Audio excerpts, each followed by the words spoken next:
Milestone Reflections, a blog post written and narrated by Robert Fairhead from the Tall and True writer's website. My parents separated in 1967 when I was 5, and my younger brother and I went to live with our grandparents.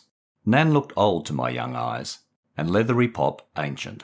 But born in 1907, Nan was only 60 when we moved in, a cause for reflection when I reached my milestone 60 in March 2022. Happy birthday!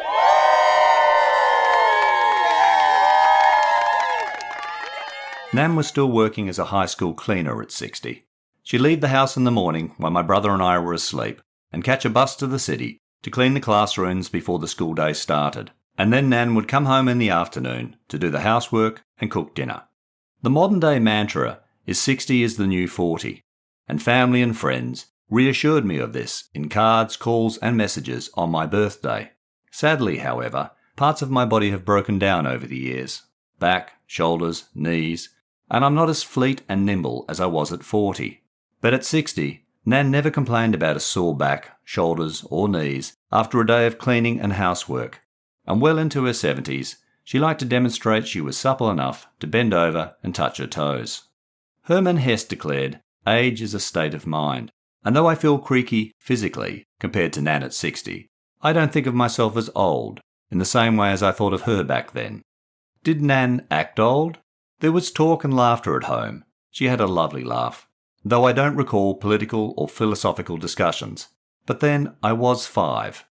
Nan read newspapers and magazines and enjoyed Mills and Boon romance novels later in life. And she liked to watch news and comedy and drama on TV at night and daytime soaps after she retired. At 60, I don't read newspapers or magazines, but I keep abreast of news via the internet and discuss politics and philosophy with family and friends. And while I'm not a Mills and Boon fan, I have a tall pile of books beside my bed and read and listen to audiobooks every day. As for TV, despite all the streaming services available nowadays, I don't watch a lot of it compared to my memories of Nan and her 2 channels. And I can't imagine ever sitting down to watch daytime soaps. The main difference between Nan and me at 60 would be our taste in music. Her record collection consisted of Mantovani, Perry Como, Winifred Atwell, and similar old-timers. And as a child, I recall hoping Nan wouldn't embarrass me by playing her records when friends came over after school. Over the years, I've grown to appreciate the classics.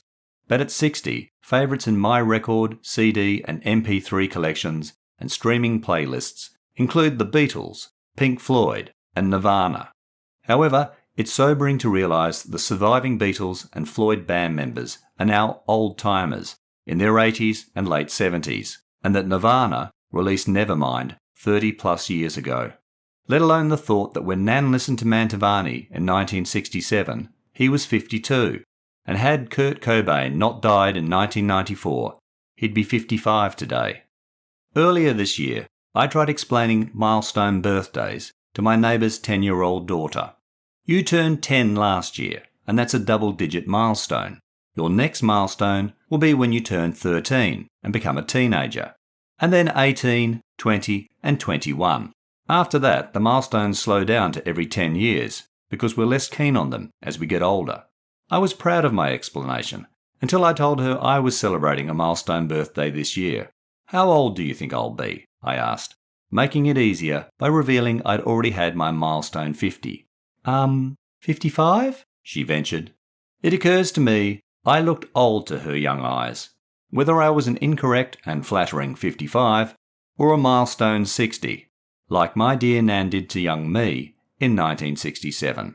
Perhaps instead of Herman Hesse, I should end these milestone reflections for my 60th with a quote attributed to Mark Twain. "Age is an issue of mind over matter. If you don't mind, it doesn't matter." Happy birthday!